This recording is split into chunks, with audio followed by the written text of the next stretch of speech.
Yet another episode of The Lord of the Game. On today's show, we relive a West Indian domination, something that was so prevalent in the 80s. The team had the best of fast bowlers, whom every other team feared, and great batsmen, the likes of Clive Lloyd and Sir Vivian Richards, who could tear apart any bowling lineup. In 1980, Clive Lloyd led West Indies to a second visit to England for a 5-test match series. The series is perhaps not as well remembered as the previous tour in 1976, when England's then captain, Tony Greig, started the series with a promise to make West Indies grovel, only to eventually lose the series. But the 1980 tour was an important one in the context of West Indies' cricket's rise to the top. The two-time world champions came into the series with mixed results. They beat the Australians in Australia, but then again lost to New Zealand in New Zealand. Not really the ideal preparation for the Wisden Trophy, but post that series defeat to the Kiwis in New Zealand, losing a test series was something a West Indian had forgotten over the next 15 years or so. And the platform was laid when Clive Lloyd brought his troops to England in a summer remembered mostly for its damp and dark weather. But the spirit of the West Indies cricket team wasn't by any means damp. After all, they had arrived in England with a proud record of never ever having lost a test series in the country since 1969. England, on the other hand, were in a period of transition following the unsuccessful Australian tour the previous winter. Mike Brearley announced his retirement from international cricket, and that meant a 24-year-old Ian Botham was given his first taste of captaincy. So after a 1-all draw in the two-match ODI series, the Test series began at Trent Bridge in Nottingham on the 5th of June. England went into the first Test with a strong, experienced batting lineup, at least on paper. Graham Gooch and Geoffrey Boycott opened and were followed by gritty batsmen in Chris Tavare and Bob Woolmer. The stylish left-handed batsman in David Gower came in at number 5, followed by the captain himself. Another decent all-rounder in Peter Wiley, followed Botham, and the number 8 came the ever-reliable Alan Knott, the wicket-keeper batsman. The bowling lineup was led by Bob Willis, and he had the company in Mike Hendrick and John Laver. For the West Indies, Gordon Greenidge and Desmond Haynes were the openers, followed by Sir Vivian Richards, Clive Lloyd, Alvin Kallicharran and Fard Backus. The wicketkeeper was Derek Murray, and then came the 4 people who were actually the focus of attention. The bowling lineup was headed by the great Antiguan in Andy Roberts. His new ball partner was Michael Holding, 6'8" Joel Garner, and the 22-year-old Malcolm Marshall. In cool, cloudy conditions, Botham won the toss and he decided to bat. Runs off the bat and a fine shot from Jeff Boycott there.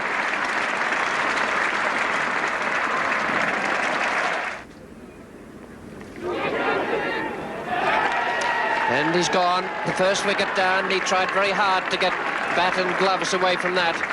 And Graham Gooch has gone for 17. Caught Murray bowled Roberts. The breakthrough comes at 27. Well, they've done it, and that must have just brushed the outside of the off stump, and it underlines what Mike Smith said just a moment ago about Joel Garner being the man in the West Indies side to swing the ball more than any other. And he's moved one away, and it's a very, very big shout. And Altler's waited a while, but he's given Boycott out, and Garner's struck again. There's a friendly full toss. He's got it away, not possibly where he intended it, but it's racing down to that third-man boundary and goes over for 4.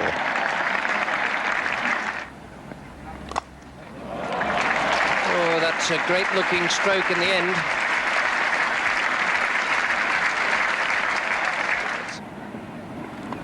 And he's gone this time.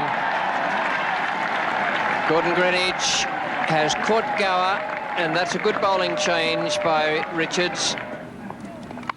It's edged away in the air, just as well there wasn't a 4th slip there, and at catchable height, but right through the gap.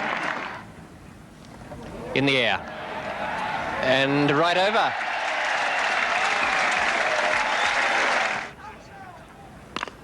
And that's a glorious shot. No half measures about that. Smack in the middle. A beautiful, glorious straight 6 from Botham.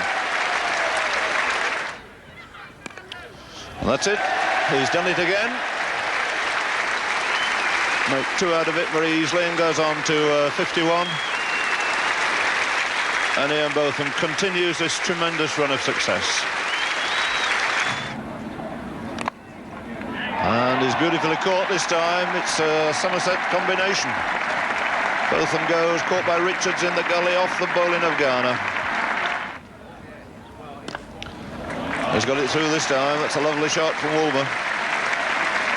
It's unfortunate to miss out the previous over, but has made absolutely certain this time. Played it a little later, a little squarer, and finds the boundary on the offside. And that's Woolmer not even waiting. The umpire's a long time. The umpire really should have put his finger up. Well, that's quite an unusual dismissal. Not in the fact he was out, because I think we even heard it in this commentary box. That's a first-class shot. It's what the crowd have been waiting to see, over pitch ball. A lot of confidence there in that shot from Willie. And he's played on. Marshall, coming around the wicket, has got the break.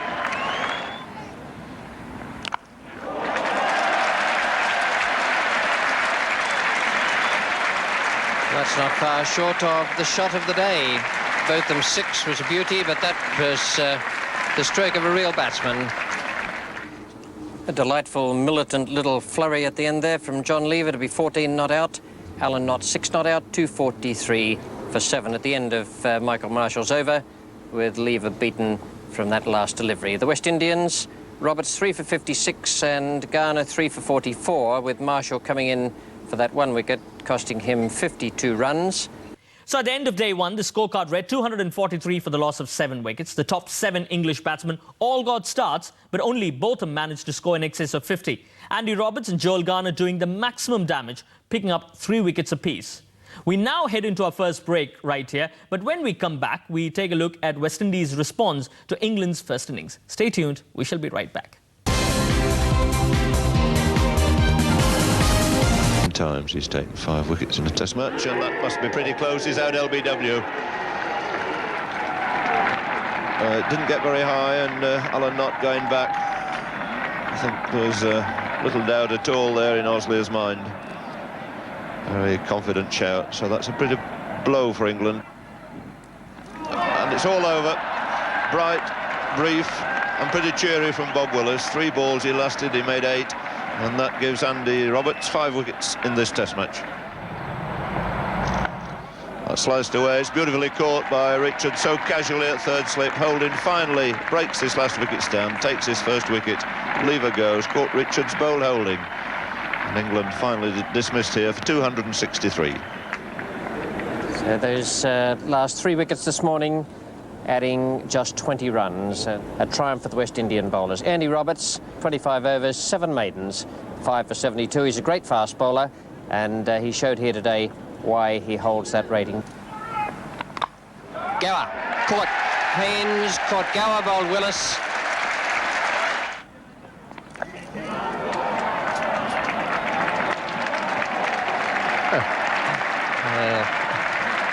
That was a lovely stroke. And that's cracked to the offside, and that's all the way 4. And again, wide open spaces to the offside, and races away for 4. Oh, it's a beautiful shot. Beautifully placed. It was a half volley, but it still had to be placed so to beat the field. And Greenwich's half-century comes up with that splendid stroke.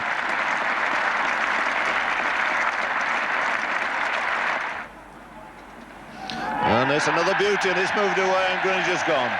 And Mike Hendrick fully deserving of that wicket. Bowled 1 or 2 fairly cracking leg cutters in the previous over, and now Greenwich goes to gentle little catch behind, but another excellent ball from Hendrick. There it is, the half-century for Vivian Richards. 53 to Vivian Richards and 26 to Fayed Backus. Botham, and Backus has gone. He's gone this time. Knott might have dropped Calitri.